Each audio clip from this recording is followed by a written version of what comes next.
Good morning or good afternoon, depending on where we are. We are continuing with our lectures, thermodynamics. So today we are going to look at application of lever rule and phase rules. Application of phase rule and lever principle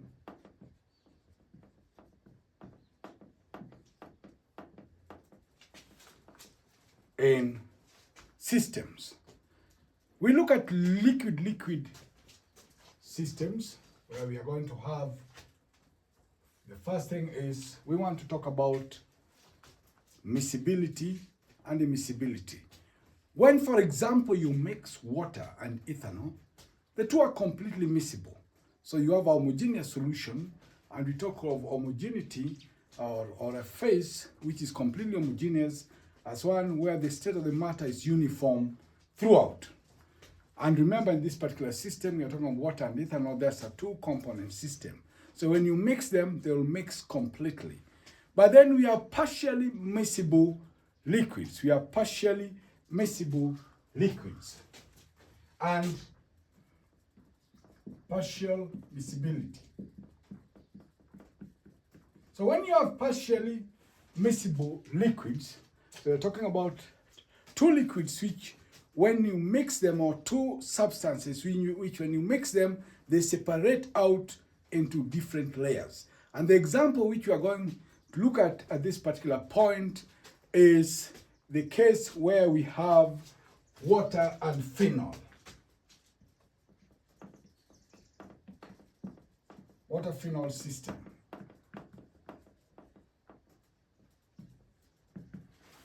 When you have water and phenol, if you look at the temperature composition diagram, so we have here, we have the temperature and we have the composition in mole fractions.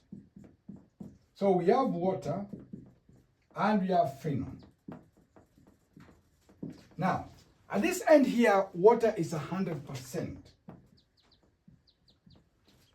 And at this end here, phenol is 100%. So we can say, in this particular case, that is increasing mole fraction of phenol, and that is increasing mole fraction of water. In that direction. Very important to note that. And this is the temperature composition diagram. We are keeping the pressure constant. So when you keep the pressure constant, it means that the phase rule which we will use is F is equals to C minus P plus 1. Remember the plus 2 there represented the temperature and pressure variables. So because we have kept pressure constant, that is the phase rule which we will use. So that's the phase rule. Always remember that. There. Plus 1, because we are keeping pressure constant.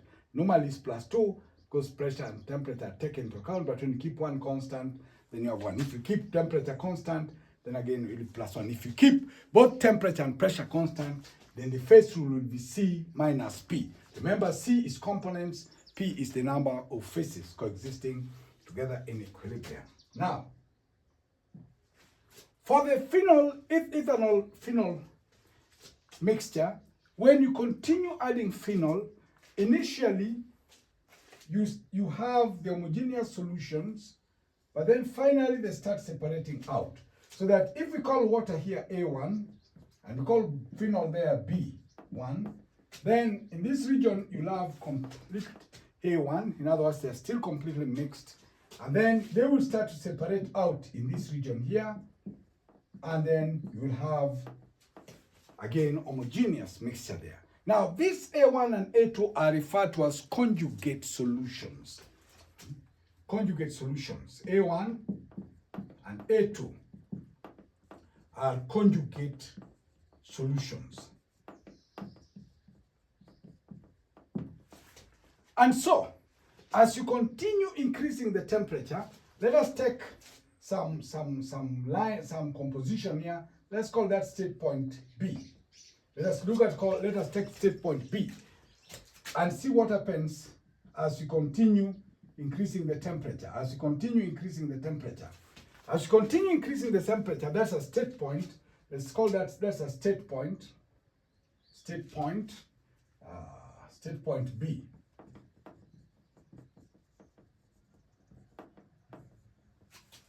You notice that as you continue increasing the temperature along this line of constant composition, a line of constant composition is referred to as an isopleth. So this is an isopleth. Isopleth. And an isopleth is a line of constant composition. Line of constant composition.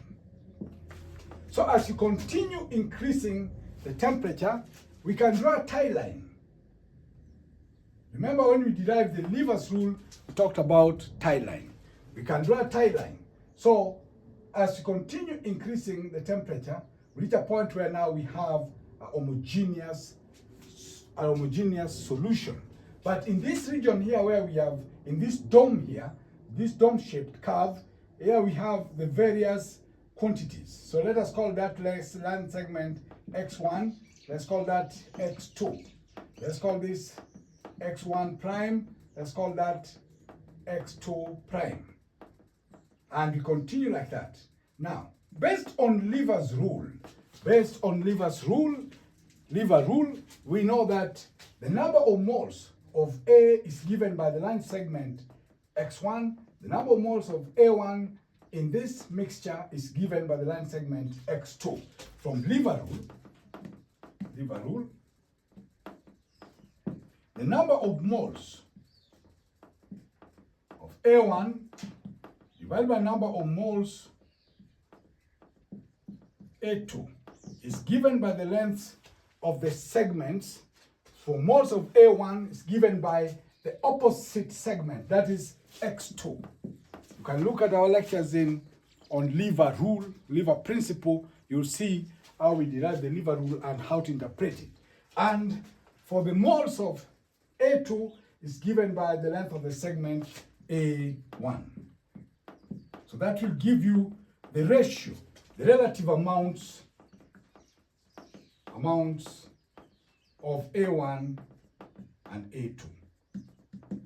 And now the temperature at which the two conjugate solutions completely disappear from the action so that you have a homogeneous mixture at this particular point, that temperature is called the upper consolute temperature. We call it TUC. TUC. That TUC is upper consolute temperature, above which now we have a completely homogeneous mixture, and for the water phenol mixture it occurs at 65.8 degrees centigrade.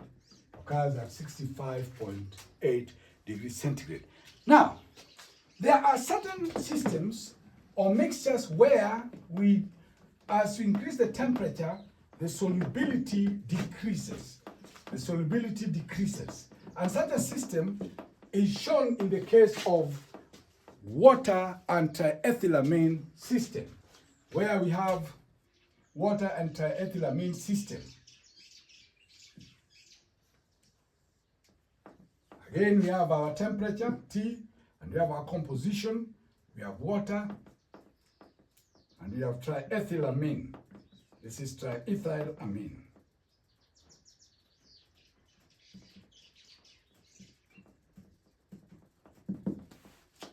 Now, in this particular case, again, like we have said, the mole fraction of triethylamine is 100% at this end, 0% for triethylamine at this end, 100%, and for water is 100% at this end and 0% that particular end. So for triethylamine system, that is the kind of curve we have. So we have, again, A1 plus A2 and A2. And we notice that here, as we increase the temperature, solubility decreases. As you decrease the temperature, solubility increases. Again, the first rule is still the same in this particular system. Let's just write down something. So in the water triethylamine system, as we increase the temperature, we are having separation. In other words, solubility decreases. Solubility decreases as we increase the temperature. And the vice versa is true. As we decrease the temperature, solubility increases until we have a homogeneous solution at that point. And this corresponds, that temperature below which we have a homogeneous mixture, that temperature is referred to as the lower consolute temperature. That's the lower consolute temperature,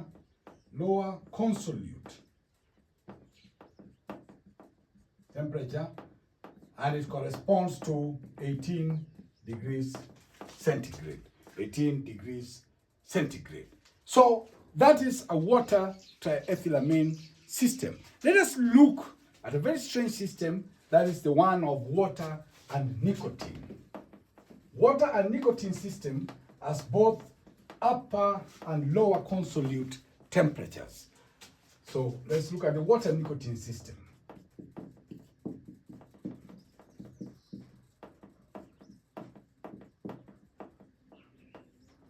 This particular case,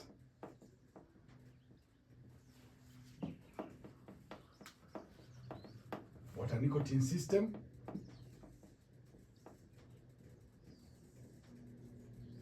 water, nicotine.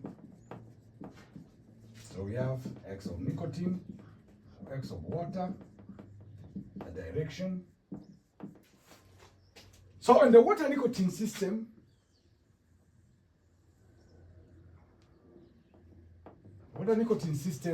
we have both the upper consolute temperature, TUC, that's about 210 degrees centigrade, and we have the lower consolute temperature, TLC, that's about 61 degrees centigrade. TLC, that's about 61 degrees centigrade. And here, of course, we have in this round shape here, the dome, we have A1 plus A2 for the water nicotine system. So in that particular system, that means we have a temperature above which we get the homogeneous mixture and a temperature below which we get the homogeneous mixtures. And in between the two temperatures, we have a region where we have the conjugate solutions A1 and A2 coexisting together. So these are partially miscible liquids or partially miscible systems. Partially miscible systems. And so the liquids which they form are not ideal. They are not ideal. The liquids they form are not ideal solutions. They are not ideal solutions. That means they don't obey totally the Raoult's law. They don't obey totally Raoult's law. So they do not obey totally Raoult's law. And we talked about Raoult's law when we were deriving the lever principle. And it's simply the total pressure, the partial pressure, or in that solution is that of the pure solvent times the mole fraction, That's Raoult's law. That's Raoult's law. Now we are saying that these partially miscible systems are not, they don't form ideal solutions. In other words, they don't obey completely Raoult's law. So we have seen the upper consolute temperatures, the lower consolute temperatures. We have seen an isopleth, which is a line of constant composition. We have seen how you can apply Lever's rule to tell the relative amounts of the two conjugate solutions within that system where we have the two conjugate solutions coexisting in equilibria. So let's stop at this point and we'll pick up with other thermodynamic lectures.